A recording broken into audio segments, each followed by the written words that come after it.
Hello students, welcome back on our online classes for GS College of Commerce for the subject Business Economics, and the class is BCCA 3rd SEM.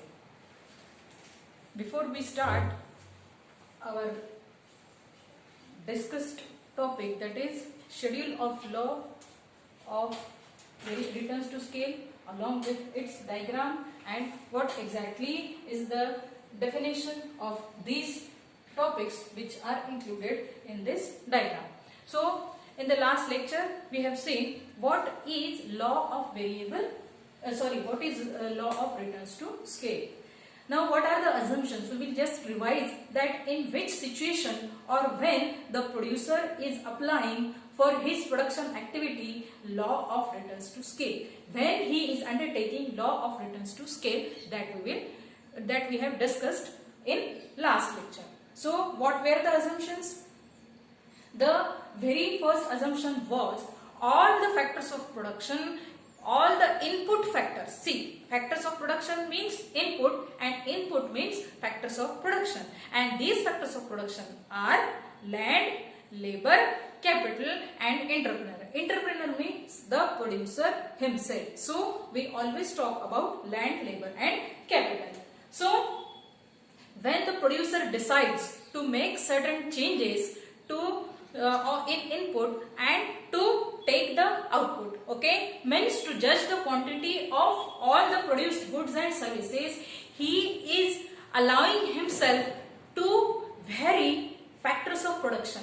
And in this particular law, in this law of returns to scale, what advantage or what freedom he is getting, that he can make all the changes in input factors of production, and those input factors are land, labor and capital. Okay, that was the very first assumption of law of returns to scale. Okay, and before that we have seen what is law of variable proportions. It means in case of variable proportion, the producer will change in only one factor of input, only one factor of production, and that is generally a labor. Or he can make changes in capital factor input also, but generally it is observed and it is found that the producers are making changes only in one factor input, and that input factor is labor in case of law of variable proportion. But as compared to that law, in the case of law of returns to scale, what a producer or manufacturer can do, he can make changes in all factor inputs. It means he can changes all the factors of production, that is land, labor, capital and entrepreneur. He can make changes in all input factors. That is one of the basic assumption for law of returns to scale that we have gone through and that we have discussed in detail. That was the very first assumption. Then second, it was the producer can make the changes in plant size. It means the plant size may be renewed or he can construct a new plant. Means if he want to make the changes in one factor, which is that one factor, otherwise he can make all the changes in all the factors input. But if he want to make the changes in land factor, so he can renew the plant or he can set a new plant. And when the plant size is stopped, then which factor is getting affected? The land factor input is getting affected. Okay, so I hope that is also clear for you. Now the next assumption was, what was that assumption? Technology used remains same. Whatever the technology, whatever the process of producing the goods he has adopted. And there also I have given you the example of machinery also. Okay, once he has started using that machinery for the production process, then he cannot make the changes in that machinery.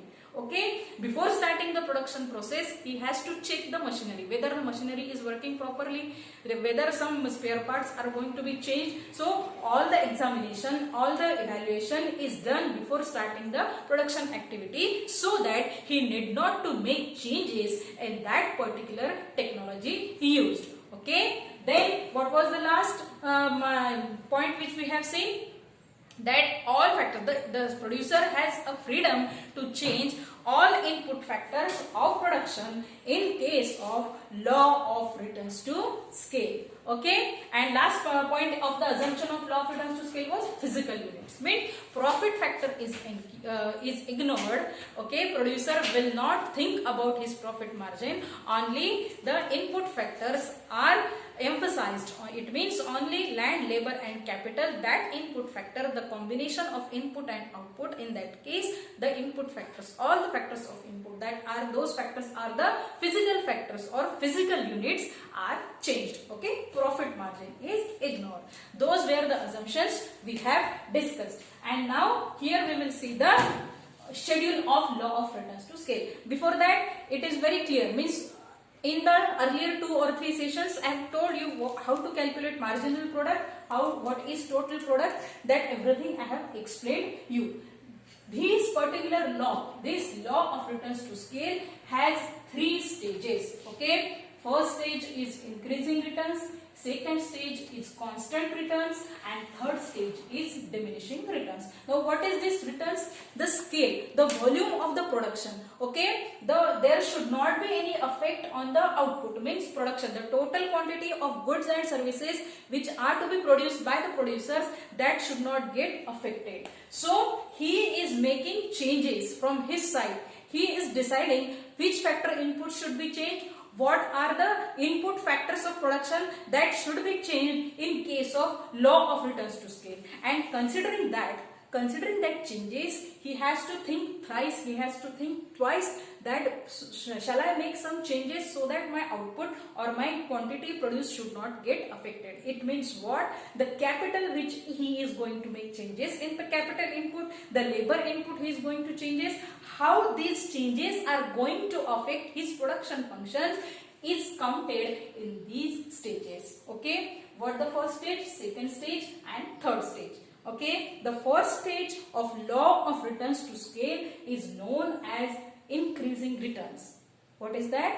Right? The first stage of law of returns is known as increasing returns. Second is known as constant returns, and third is known as diminishing returns. And after going through with this table, you will find that the producer is making producer is happy in making changes in certain factor inputs in first stage, which is increasing returns. Now here we have taken units of labor and capital.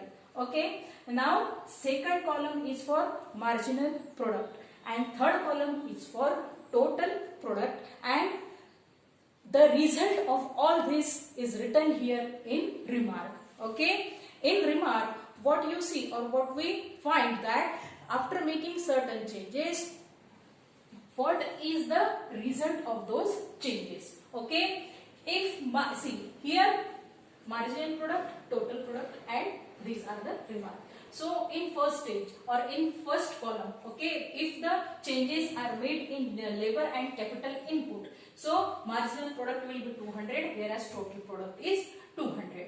Now marginal product in second stage or in first stage only at the second point, there are marginal product 300. So 300 plus 200 is 500 is the total product. Okay. Now why we have taken when the producer is in the first stage of production process, okay, increasing returns. The first stage is known as increasing returns, and here he is not making much changes in the factors of input factors of production. So 400, 400, 400. How the total product is getting affected? This is 500 plus 400, 900. Again, this is 1300, 900 plus 400, and this is 1700. Okay, so this stage is known as constant returns. It means there are no changes in this factor input. So here 300, 200, 100, 2000, 2200 and 2300. Now here certain means here we are going to see in this diagram that how these effects are shown in this particular diagram. Now proportionate change in the output divided by output, okay, is greater than proportionate change in factor input divided by factors of production. And this is how we have seen that this formula, this kind is a formula, and this particular symbol is shown for the change in proportionate change in output divided by the proportionate change in particular output, means the production, the total quantity of goods and services produced, and proportionate change in the factor input. Okay, now how this is represented here on the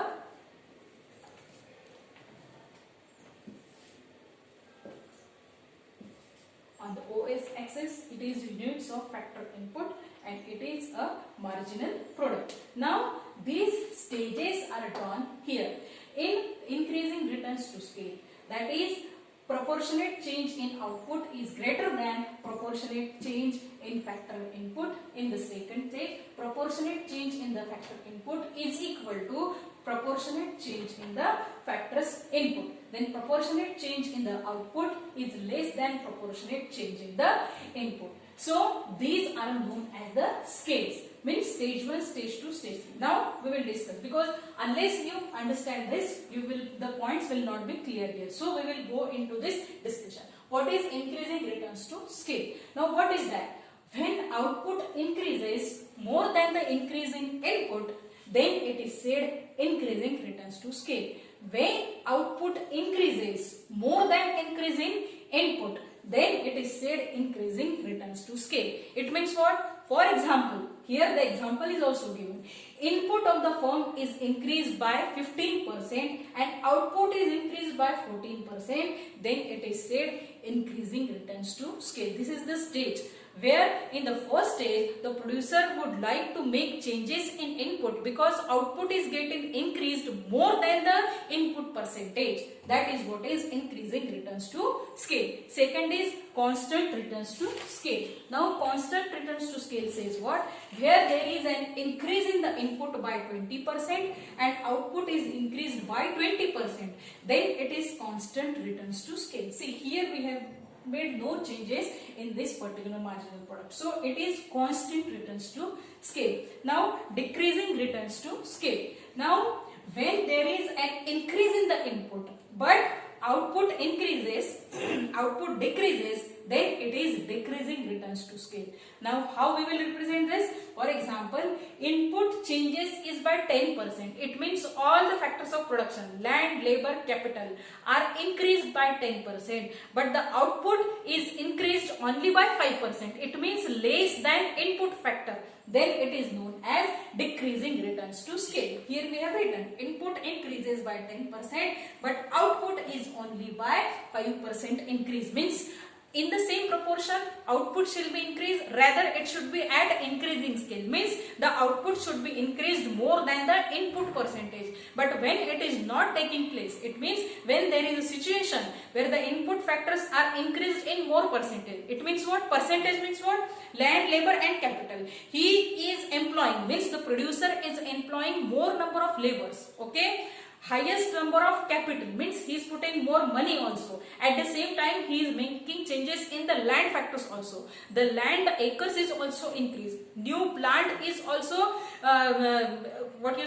new plant is also settled. Okay, but output is increased by less percentage, means instead of 10% increase in input, so that the total output should increase by 20% or by 20%. But here in this stage, the output is not increasing, rather it is decreasing, means he is not getting more output, means total goods and quantities, total quantities of goods and services are less as compared to input increase. So this stage is not good from the producer point of view. Okay, although he is making changes in input, he is giving more wages to the laborers. Okay, he is taking loan from the outside, he is increasing, or rather he wants to implement more capital in the business. Okay, he has dismantled the old plant, new plant is also constructed. But instead of doing all these things, okay, the output is not increasing. It means the producer is going to get a loss. He is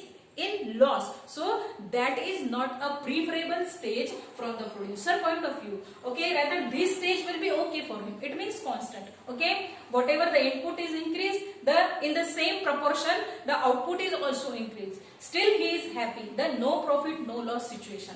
But he will will prefer the increasing returns to scale. And what is that increasing returns to scale? When output increases more than increasing input, then it is said returns to increasing returns to scale. For example, if the input means only 5 numbers of laborers are increased, okay, only 1 lakh rupees of capital is increased, only few acres of land is renewed, or new plant is settled with the few acres, but still the output is increased more as compared to input percentage. That is where the producer is happy with his production process, and in this stage, in increasing returns to scale, producer want to produce his goods in that particular situation, in that particular stage. Okay, so this is how is the schedule for returns to scale. Then this is the diagram for law of returns to scale, and this is the the explanation of the different stages of law of returns to scale. Right? So I hope this is clear for you, and although it is not clear, you have any queries, if you have any questions, you can ask on WhatsApp group. Thank you.